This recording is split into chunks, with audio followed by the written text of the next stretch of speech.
The rain hadn't stopped when Alina pressed her last coins into an envelope and carried them like proof that she belonged somewhere better. At the Viridian, a palace of glass and marble where opportunity was guarded by dress codes sharper than knives, a host looked at her patched coat and thrift store shoes and decided she didn't qualify. Security moved closer. Strangers filmed. Her tote of lavender cookies and pickled okra felt suddenly ridiculous. What no one knew, what would change everything, was that a man named August Vale was watching from across the street. On the morning the city smelled like rain, Alina tucked the last of her coins into a paper envelope, wrote her name neatly across the front, and slid it into the frayed tote bag that had been her mother's. She ran her fingers over the faded embroidery, tiny white blossoms like stars, and told herself it would be enough. Enough bus fare, enough courage, enough proof that she belonged at a table where people who had never counted coins talked about opportunities like they were appetizers, ordered, tasted, and sent back if not quite right. She took the earliest bus and watched the wet streets glow as neon signs blinked awake. She checked the time twice, then a third time, as if that could slow the city's heartbeat. At her stop, she stepped into a puddle, cold and metallic, and smiled anyway. Today she would walk into the Viridian. Today the door would open for her. The Viridian looked like it cost a small fortune just to glance at it. The windows were floor-to-ceiling glass with green marble columns hugging them like velvet-gloved arms. A silver plaque near the entrance listed the dress code, which was 3 sentences long but felt like a wall built from iron. Jackets required, collared shirts, elegant attire for ladies. It didn't say no denim, but it didn't need to.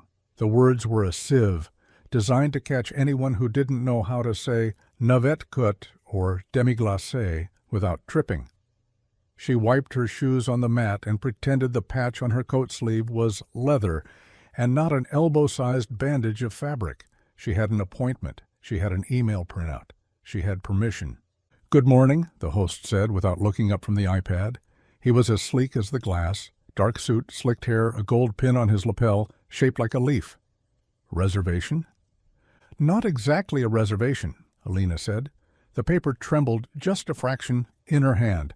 She tucked it into the tote before he could see. "I'm here for the internship call. Chef Martina emailed me to drop off my portfolio and meet the kitchen manager at 10. His eyes flicked to the clock behind her. 9:58 a.m. He nodded in a way that wasn't a nod. It was a controlled blink, born from years of telling people no without wrinkling his forehead. "We're not open for lunch yet." "I know." She said come before service so the kitchen would be. "Miss?" He moved his gaze down and let it rest on her shoes, scuffed flats salvaged from a church thrift bin. "This is a fine dining establishment." She licked her lips. "I'm a candidate for the—" "You can leave your papers with security," he said. "We'll make sure they get where they need to go." Her mouth tasted like tin. "I'd prefer to hand them to Chef Martina directly. She asked to see some of my work. I brought samples." She lifted the tote as if it were filled with gemstones and not a chipped thermos of mushroom stock, a jar of pickled okra, and 3 lavender shortbread cookies wrapped in wax paper. She had stayed up until 2 perfecting the glaze on the cookies, so thin it looked like a whisper caught on sugar.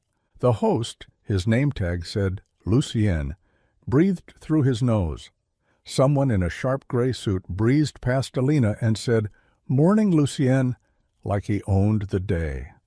Lucien smiled warmly at him and then replaced the smile with a mask when he turned back to her. "We have standards," he said softly. "If I let you in, others will think they can do the same." "I'm not," she began. "You're not dressed," he said, the kind of finality that didn't welcome questions. "If I make an exception, we erode the brand. People come here because it is not the street. Do you understand?" Across the lobby, a pair of influencers arranged themselves by the wall to take a video, their rings of light reflected in the glass like moons. A couple waiting for their table appraised Alina with the kind of curiosity people reserve for street performers who haven't started the performance. Alina forced her voice steady. "I'm not here for a table," she said. "I'm here to work, or to ask for a chance to work." "Security?" Lucien said without raising his voice. He didn't look at her anymore. He looked past her, over her head, at the door that would stay a door and not a path. "Please assist our guest." The security guard approached, and he looked tired, the kind of tired that made you gentle or hard, depending on how the world had treated you that week. He chose gentle. "Miss," he said, "I'm going to need you to step outside." "I came all the way from Sunnyside," Alina said, and immediately regretted saying it because the word Sunnyside sounded to Lucien's ears like wrong side. She swallowed. "Please, it's not 10 yet. Just tell Chef Martina that Alina's here with her portfolio." A busboy with a dish rag tucked into his apron paused, then pretended to tie a shoe near an arrangement of lilies. He whispered, "I can take it for you. I'll find her." His eyes were kind. He couldn't have been more than 19. His name tag said Marco. Lucien noticed the whisper and the bend.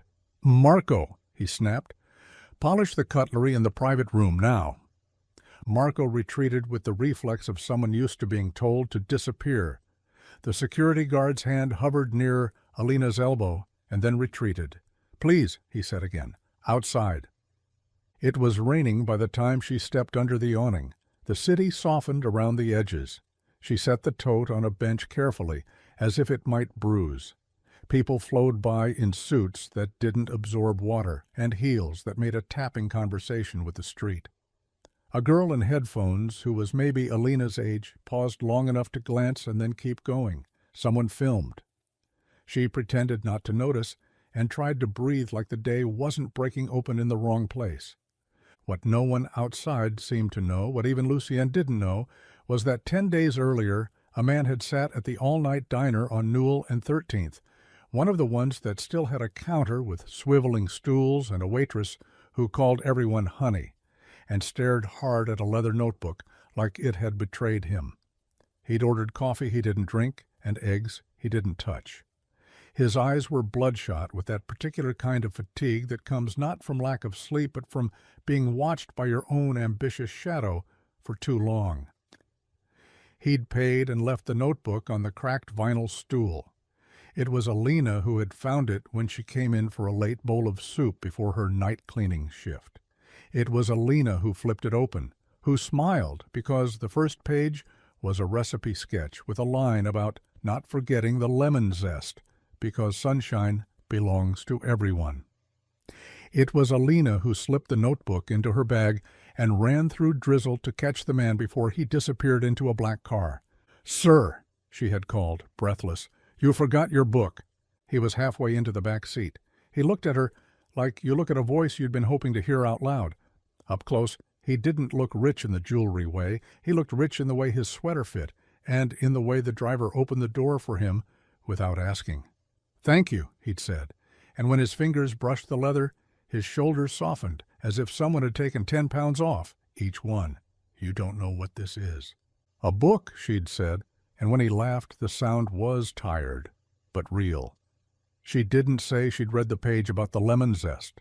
She didn't say she recognized the name stamped subtly on the inside cover. August Vale.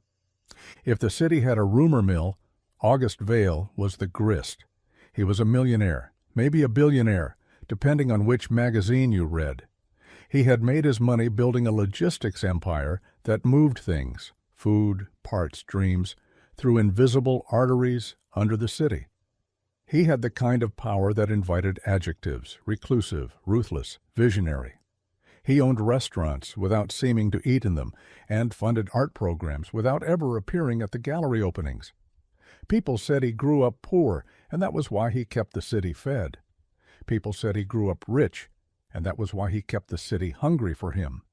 People said 1,000 things that were partially true. The only thing that mattered to Alina that night was that he looked back at her as if seeing her clearly, and that he took the notebook like it was a piece of himself he feared might never return.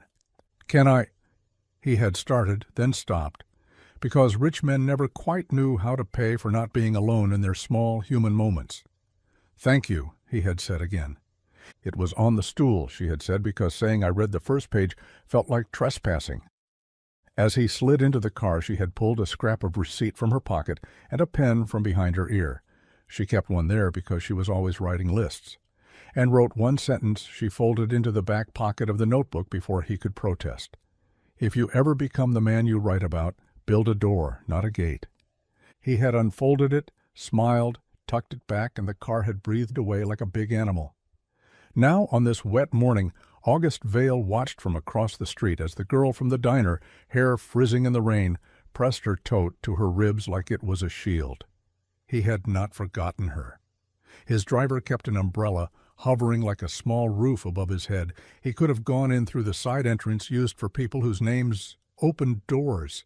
He used the front. If August Vale looked like money, he didn't dress like it today. He wore a navy sweater and a coat with a collar meant to be popped against weather. People noticed him the way people notice a church steeple. It had always been there, whether you looked or not. As he reached the host stand, Lucien's professional smile snapped into place, hungry for a familiar face that mattered. "Mr. Vale," he said smoothly, which is how he said, "Sorry for anything you might have seen." "Morning, Lucien," August said, and in his voice was a distance it took people years of power to earn. "It's raining." "Yes." Lucien tilted his head, a gesture that meant, "Please don't raise your voice. Please don't ever be upset with me. I perform this ritual perfectly each day and would like to keep performing it. We'll have your table ready shortly. Private room as always." "Not today," August said. He flicked his gaze toward the door where the security guard lingered, and Alina clutched her tote under the awning like a child promised a fair that might be closing. "What's going on outside?" "Nothing, sir," Lucien said. "Just housekeeping." "Housekeeping," August repeated. A corner of his mouth twitched. "Do we sweep people from our doorstep now like leaves?" "She doesn't meet the dress code," Lucien said in the tone you use to explain gravity. "She insists on entry." "On what grounds?" August said. "Does she insist?"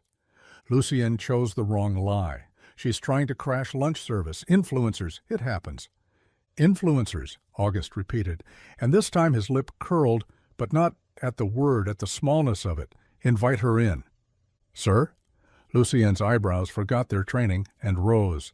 "Perhaps we could—" "Invite her in," August said, and the temperature of his voice dropped enough that a low fog of compliance surrounded the host stand. "Walk outside. Use your legs. Open the door as if you remember what it is to have one opened for you." Lucien had the politeness to go pale before he went obedient. He nodded, stepped out, and made his way toward Alina under the awning. The security guard looked relieved to slide back toward the revolving doors. Lucien stood, professionally drenched down one shoulder, and arranged his face. "Miss," he said, "please come in." Alina looked at his hand and then at the inside of the restaurant, which had become darker from the rain and brighter from a sudden burst of attention. The influencers had their phones up. The couple by the wall stopped pretending not to stare. She felt like a curiosity in a museum, like someone had mounted a plaque below her. "Local girl pretends to belong." She took a breath and held her tote tighter. She stepped inside. The world hushed itself for a beat, then resumed. The smells of rosemary and butter, garlic warming in a pan somewhere, a citrus knife cutting through rind, all of it curled through her. She closed her eyes briefly because she didn't want to cry in a room built for people who never had to cry because of a door.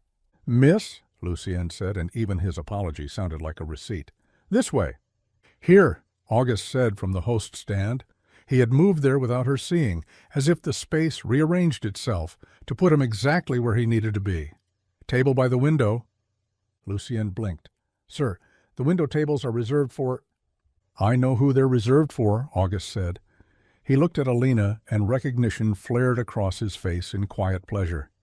"We'll make an exception." "Thank you," Alina said automatically, because she had been taught to say it to anyone who did not shut a door in her face. Her voice made August think of a bell rung twice. Once because you need to hear it, once because you're surprised it sounded at all. She sat at the window table, which held a small vase of white roses that were so white it looked as if any color they might have had been drained for the sake of elegance. Lucien placed a menu in front of her, as if he were dealing cards to someone who didn't know the game. The thing was, she did know the game. She had read more menus than she had eaten meals in restaurants with cloth napkins. She traced the fonts with her finger, the way the dishes blinked between adjectives: charred, confit, pressed, smoked. She imagined, briefly, another life where she ordered the hand-cut pappardelle with braised rabbit and lemon verbena. She actually imagined, more urgently, what she could do with the verbena if she had a herb box and a windowsill that got sunlight. August took the seat across from her without asking. Another room might have murmured in disapproval. This room held its breath. He gestured to the tote. "What did you bring to my restaurant?" There was humor in his voice and a decent portion of curiosity. He liked people who carried their stories in bags and jars and pages. "My portfolio," Alina said, and then, on impulse, she slid the envelope of coins from the tote and pushed it toward him. He looked at it, confused, and then at her. She saw the misunderstanding flicker and shook her head quickly. "No, sorry, it's not. This is my application fee for the culinary school. It's just here, for after. The portfolio is what I meant." She felt a heat climb her neck. She had meant to give the envelope to the school on her way back from this meeting. Showing it here felt like showing him the lining of her heart. August touched the paper with one finger, very lightly, as if it might be a bird. "You're applying?" he said. "I'm trying," she corrected, friendlier than it sounded. "I clean offices at night, and I bake during the day. I take orders, birthday cakes mostly. Sometimes I do emergency pies when the place on 12th overbooks. It's not," she shrugged. "It's a door I keep knocking on." "And you're here to knock on another," he said, glancing toward the kitchen. "Chef Martina said the internship application was a long shot," Alina said, smiling because she liked the phrase. "But long shots land sometimes. They do in movies." "All right," August said. "Show me a long shot." She slid the portfolio across, already regretting every smudge she hadn't scrubbed out of the plastic sleeves. The first page was a photograph of a peach galette she'd made when the farmer's market had seconds for $1 a pound.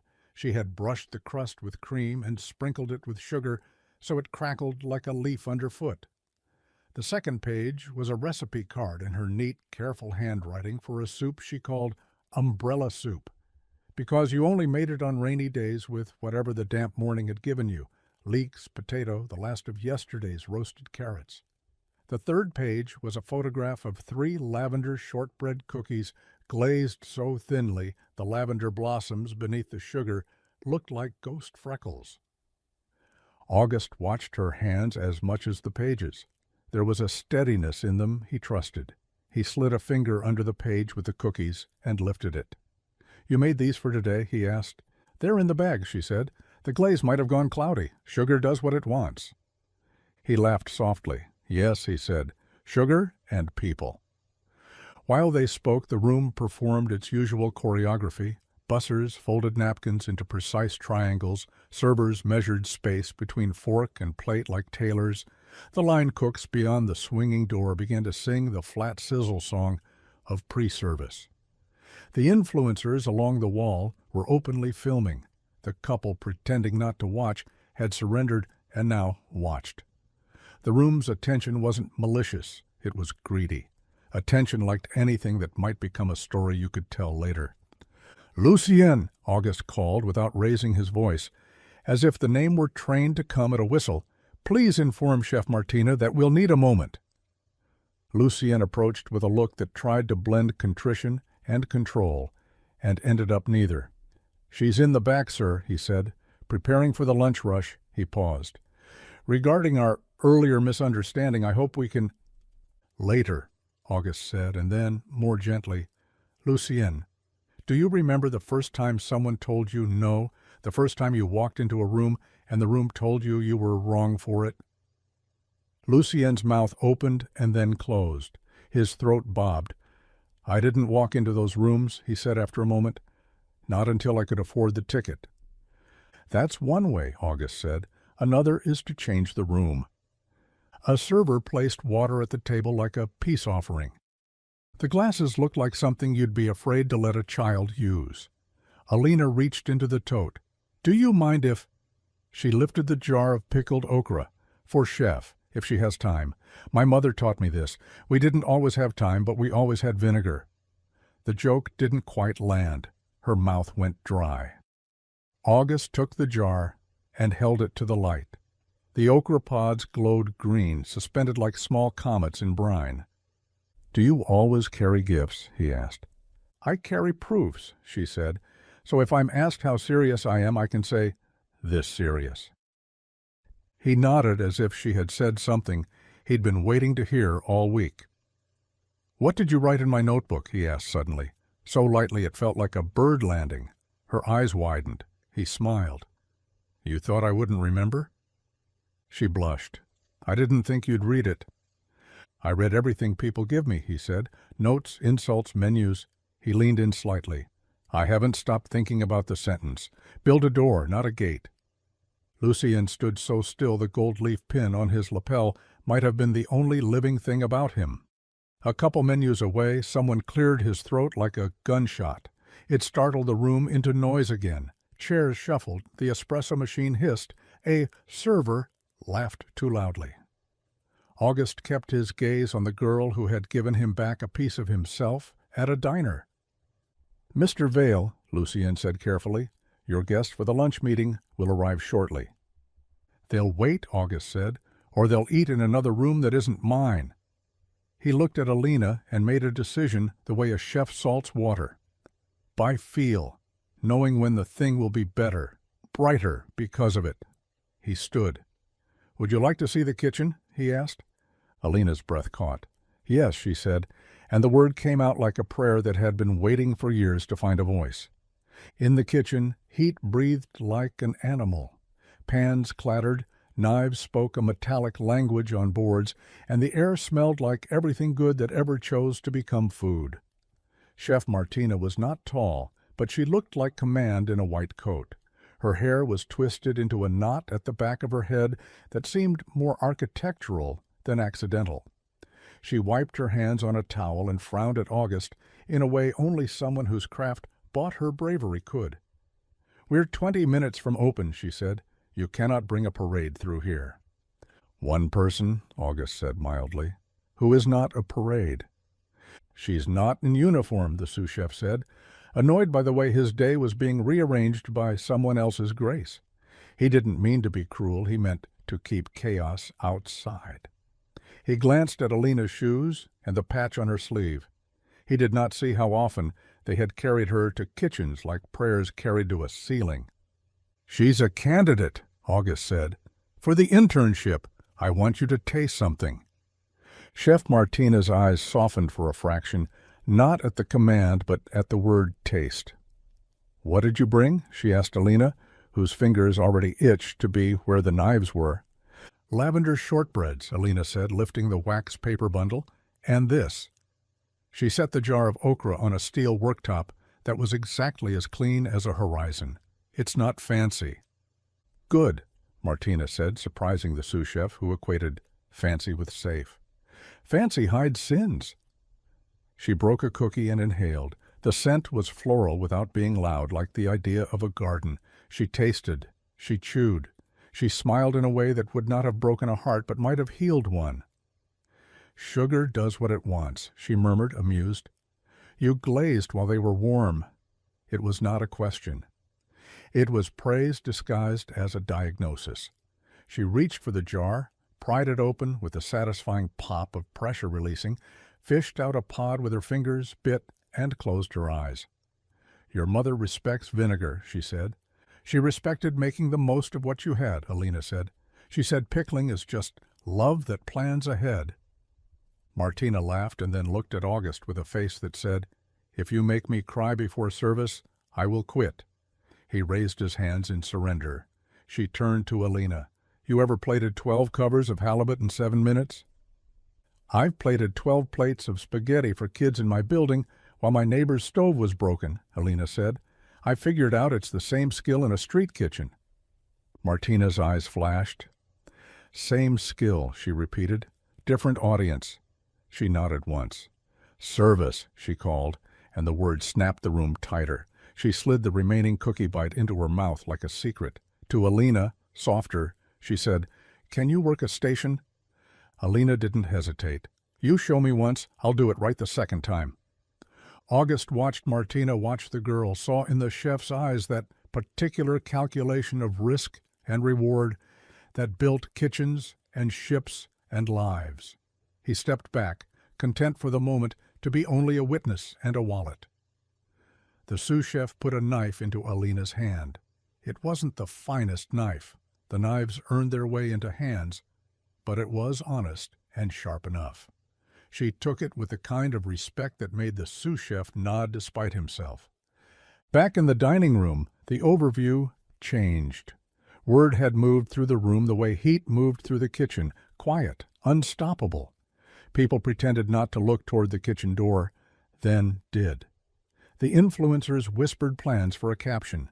"Billionaire rescues poor girl." No, that was too simple. They needed something that would feel true when people watched with the sound off. He saw her. He let her be seen. A pair of men in suits arrived, checked their watches, and made a performance of patience. Lucien escorted them to the bar with a smile that was 2 degrees too tight. He poured water, offered champagne, promised 5 minutes with the sun trapped in each one. He kept glancing back at the kitchen with a look that said he could feel the ground shifting under his polished shoes. August reappeared in the dining room in time to hear one of the suited men murmur, "Is this wise? The optics?" And he couldn't help the small smile that arrived uninvited.